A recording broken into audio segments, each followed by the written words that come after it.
Hello everyone, welcome back to another episode of r/PettyRevenge. In today's episode, I have to pay to print personal stuff at work? So do you, boss. Gave a guy an amazing date, then blocked him on everything. Park in front of my house? Okay, then. Before we get started, make sure to subscribe so you will never miss a video. So let's get started. I have to pay to print personal stuff at work? So do you, boss. Many years ago, I worked for an organization providing frontline customer service. It was a decent place to work, but our manager had lots of rules. One of the rules was that we could not do any personal printing with the printers at work. If we did, we were expected to pay 50 cents per page for black and white printing and $1 per page for color. I'm not sure who made this rule, but the manager was constantly reminding us. Our desks were not assigned. Meaning, any day you could be sitting at any desk, depending on your assigned tasks for the day. One day, I was interviewing for another job within the organization, but at another location. Prior to the interview, the manager of the other location asked me if I'd mind printing a copy of my resume and bringing it with me as their printers were down for the day. I said no problem and figured I'd print it at work since it was work-related. I was sitting at a desk that did not have a printer at it. The closest printer was located between my manager's desk and an employee desk. So I printed it and stood up to go get it. Before I go to the printer, my manager got there first. My print job went ahead of hers. When she saw what I had printed, she said, "OP, this looks like a personal print job." I explained it wasn't, but she disagreed and said since it had nothing to do with our day-to-day work, I had to pay $2 for 4 black and white pages.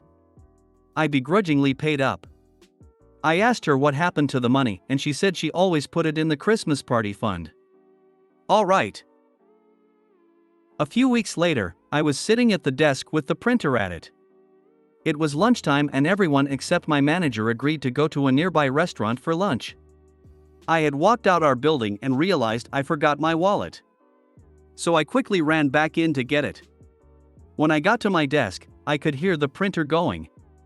I was curious what was being printed as it was spitting out page after page.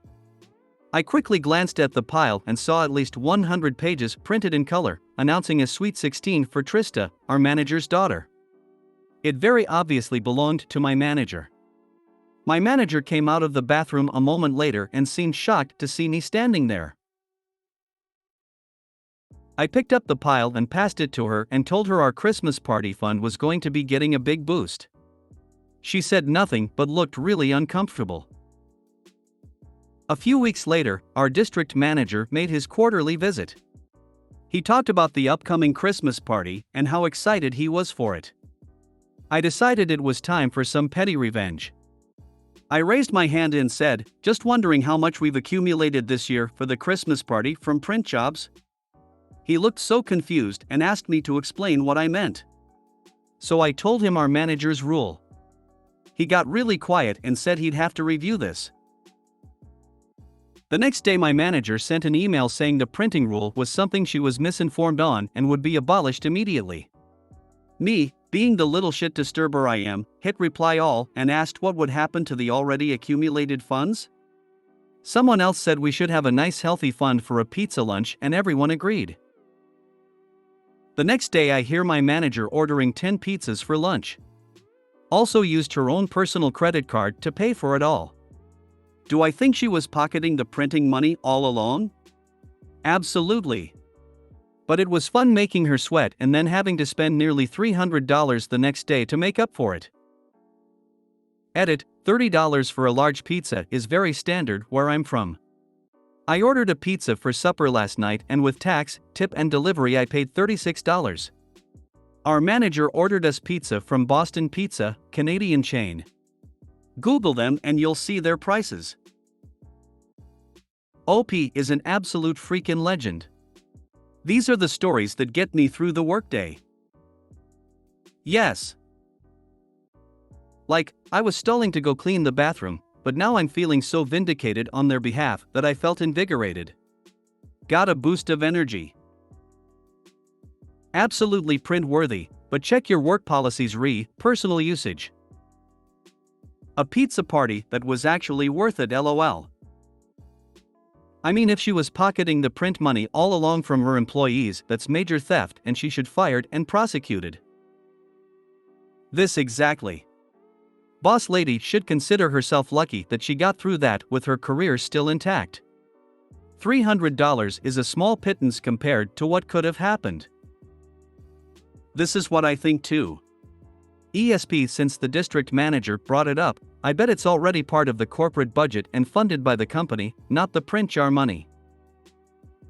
I once worked at a place where we all chopped in for coffee.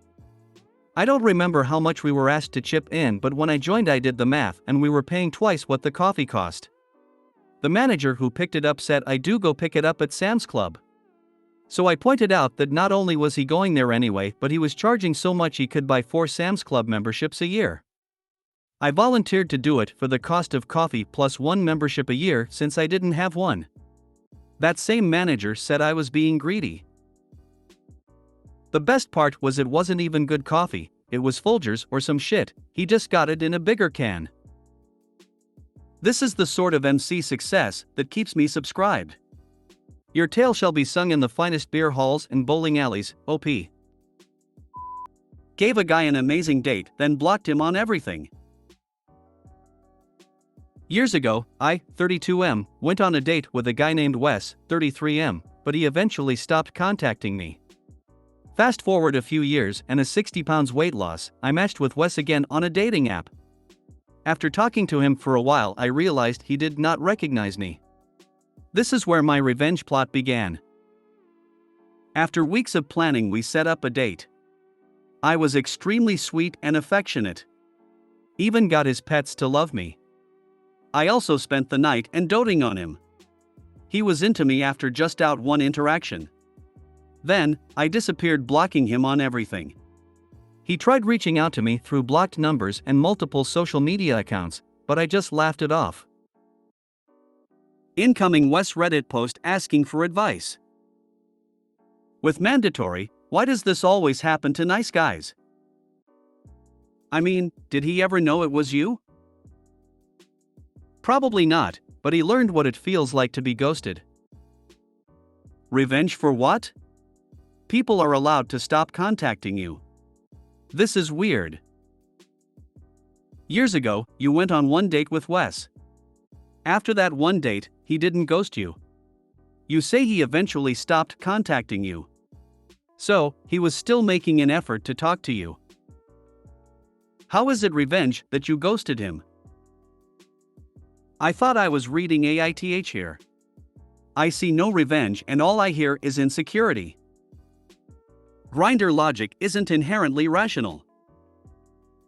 Wait, you met him on a dating app, showed him an amazing evening, and then he never had to deal extensively with someone who was still holding on to this kind of pettiness for multiple years? Yeah, you really showed him. I bet he's reeling. Seriously. OP is here bragging as if she corrected some wrongdoing, but all I'm seeing is a toxic POS thinking they're the main character. Eventually stopped contacting me is not really ghosting, that's just falling out of touch. How dare you find me uninteresting and unintriguing and fall out of touch with me? Park in front of my house? Okay, then.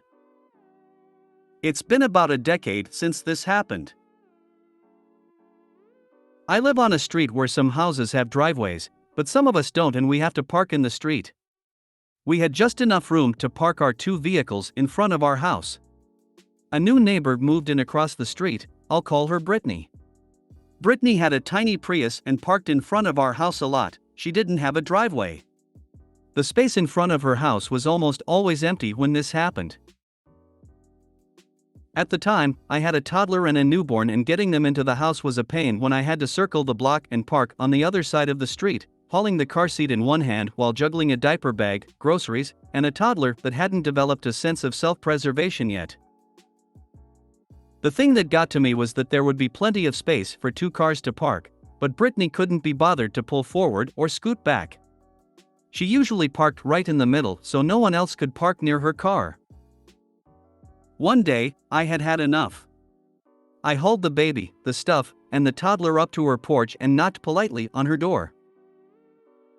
"Me, hey, I live across the street. I was just wondering if you could park in front of your house instead of mine, please."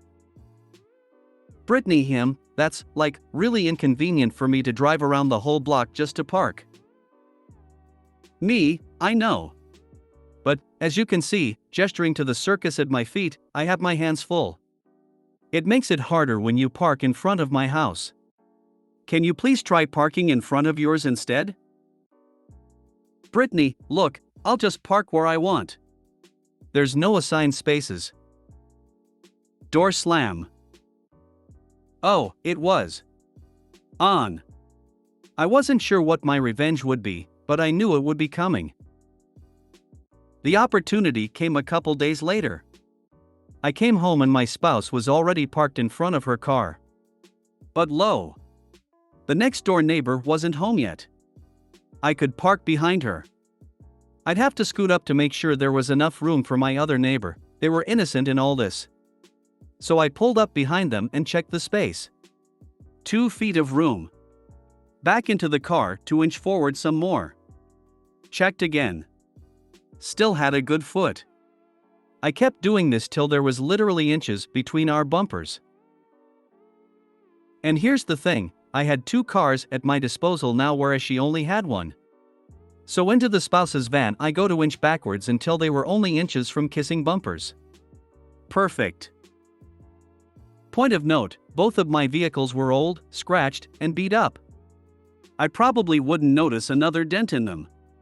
But the Prius was pristine. I knew Brittany wasn't likely to risk it. I expected that I would get a knock on the door sometime that evening. But when I took the trash out that night, Brittany and her Prius were gone. She must have executed a 200-point turn to get out. I cackled to myself and went to bed happy. The best part was, she stopped parking on my side of the street after that one incident. I guess she realized it really was more convenient to park on hers. I used to live in a house I rented in a suburban neighborhood. We had a driveway, with 2 spots to park. But there were 3 people in the house, all with cars and very different schedules. So one of us had to park in the road to ensure everyone could get out for work and school. No problem, parking was allowed, and hardly anyone else in the neighborhood parked on the street. One day I get a knock on my door, and this woman tells me that it's inconvenient for her that we park in the road. The speed limit was 15. But she stated that because it was downhill, she sometimes drives fast, and so our car made her slow down. I said back to her, "So, you want me to stop parking in a legal spot so you can exceed the speed limit?" And then she started yelling, "I know you rent. I'm going to call the landlord. You're going to regret this." My landlord called me a little while later, laughing, and apparently he'd said basically the same thing I had said to her, that we were parking legally, and he wasn't going to tell us to change that for her to illegally break the speed limit. Brittany moving her Prius. I knew it was gonna be Austin Powers, lol. That must have been one heck of a maneuver for her to get out. I don't know, it's a Prius, maybe she picked it up and scooted it out. When I was working in Denver once upon a time as a cook, there was snow in the parking lot and a waitress had her VW Bug parked in the lot, so some of the workers decided to have a little fun. They took 4 of the metal-style square crates and positioned her VW carefully on top of them, one to a wheel. She was definitely surprised that night when she went out to go home. The manager she complained to made the guys go back out and remove the vehicle from the crates, but they were laughing the whole time. Not sure if it was just a prank or if she had done something to annoy them. I have what sounds like the exact same parking setup and can't imagine being upset by someone parking in front of my house. You don't own the street just because you own or rent the home. With that said, not pulling up to allow a car to fit behind you is bad etiquette. Thank you. I can't believe how many people seem to think that they own public property. And of course, entitled op needs to be coddled cause she decided to have a bunch of kids. Love when entitled assholes think they own the public street. Drive around the block to park. Couldn't she do a U-turn, or pull into the driveway of a house that had one to turn around? Also, wouldn't she have to turn around / go around the block at some point to go back the way she comes from? You honestly seem like an entitled asshole. Procreating doesn't give you ownership of a parking lot on a public street. I would have OP-toed at his expense, after calling the cops. You are a Karen and I would hate to have you as a neighbor. If you made it to the end of the video, thanks for watching. Don't forget to like, subscribe and share, and we will see you in the next video.